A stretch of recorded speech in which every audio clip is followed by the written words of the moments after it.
Uruguai é o território, a colina é nossa casa. O Vascão tá envolvente, esse é o bonde. Pula aí, deixa o caldeirão ferver. Não para. Pula aí. É o trem bala da colina, então vai pra cima, vai pra cima, vai pra cima. É o trem. Se reapresenta, o elenco se reapresenta no sábado e vai ter uma pré-temporada, um resort de luxo com direito à praia artificial. Os caras vão pra trabalhar ou pra curtir? Olha aí, olha só o lugar que o Vasco vai ficar na pré-temporada. A pré-temporada do Vasco promete ser agitada. O elenco se reapresenta no dia 6 no CT Moacir Barbosa e já no dia 8 viaja para Punta del Este, no Uruguai. O Cruz Maltino vai ficar em um resort com direito à praia artificial. O Gigante da Colina vai disputar a Série Rio de la Plata, um torneio de amistosos de pré-temporada que reúne outras 18 equipes da América do Sul, com o Vasco como único time brasileiro. No dia 18 de janeiro, uma quinta, o Vasco enfrenta o São Lourenço da Argentina e na sequência encara o Deportivo Maldonado do Uruguai no dia 21, um domingo. O clube retornará ao Brasil no dia seguinte para começar a integração dos titulares no Campeonato Carioca, com reforços na bagagem. E o Vasco ainda anunciou o primeiro reforço dessa temporada, que é o zagueirão João Vitor, ex-Corinthians, está com 25 anos, já estava no Benfica, o último clube dele.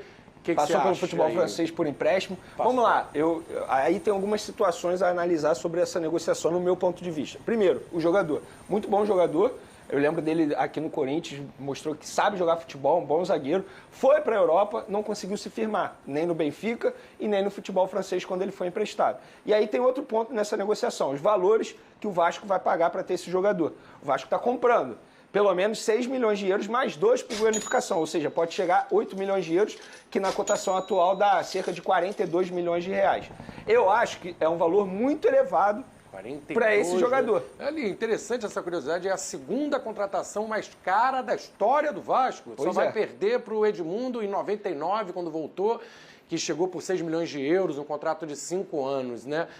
Mas tá valendo isso tudo? Eu acho que não vale, mas é a minha opinião. Acho que é um valor extremamente alto para esse zagueiro com 25 anos e pelo que ele apresentou lá no Benfica.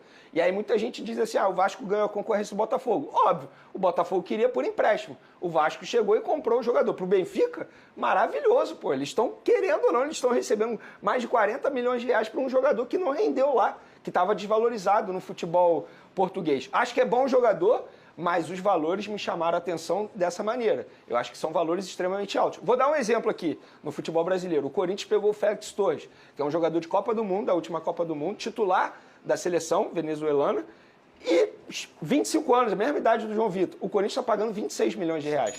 Então, assim, para você ver, é um valor menor. 42. E eu acho que o Félix Torres poderia render tanto quanto o João Vitor. Só estou pegando um exemplo para mostrar para o torcedor em casa a comparação de dois jogadores da mesma posição, da mesma idade. Quanto foi o Scarpa? Lembra? O Scarpa foi 4 milhões de euros. Ou seja, o João Vitor está mais caro que o Scarpa. Entende o que eu tô... Né? Então, assim, o pessoal da SAF do Vasco tem uma ideia de que ele pode, uma futura venda, né, recuperar isso aí. Mesmo assim, Flavinho, mesmo assim, eu acho que é algo arriscado alto, quando você contrata esse jogador por esses valores pensando numa revenda.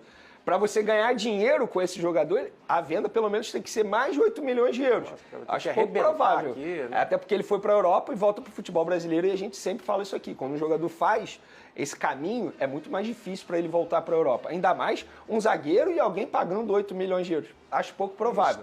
Mas o Alexandre Matos dizendo que não ia fazer nenhuma loucura, pés no chão, que o Vasco tinha um dinheiro, mas tinha que acertar a casa. Mas de fato tá pés no chão, porque se a gente parar e analisar, o Vasco até o momento não fez contratação forte, assim. Foi essa do João Vitor, a outra qual? É o Paulo Henrique, que é o lateral direito, que gastou $1 milhão só. O Matheus Cocão, o Matheus Carvalho, 2 milhões de reais. E agora o João Vitor, que de fato é uma contratação que chama atenção.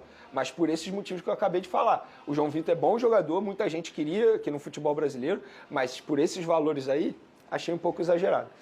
E a gente viu em muitos lugares, né, essa história do Vasco interessado no Vargas, o chileno atacante, seleção chilena e do Atlético Mineiro. Isso é verdade? Isso é cavada? Flavinho, tentaram cavar um Vasco, mas não tem Vargas. Não, tentaram, cavada. Cara, assim, a gente sempre vem falando isso aqui. Mas como é que funciona isso nos bastidores, Vini? Você que trabalha com apuração. Então, assim, às vezes o empresário. Eu sempre vende respeito uma. o jornalista que noticiou isso, até porque eu nem sei qual foi o jornalista, mas eu sempre respeito a informação dos outros. Mas, cara, assim, o jornalista que está no dia a dia do Vasco, que apurou informações sobre o Vasco, já deveria estranhar.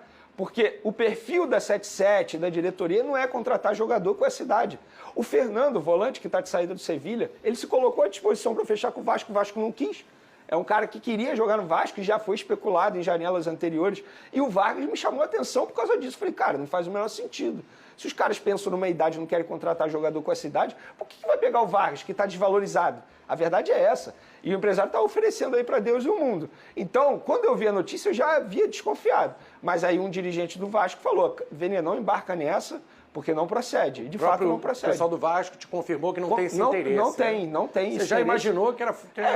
eu estranhei. Eu falei, vem cá, você... eu mandei a matéria e falei, vem cá, vocês falaram que não iam contratar jogador com esse perfil, estão negociando. Aí a pessoa respondeu, não embarca nisso porque não procede.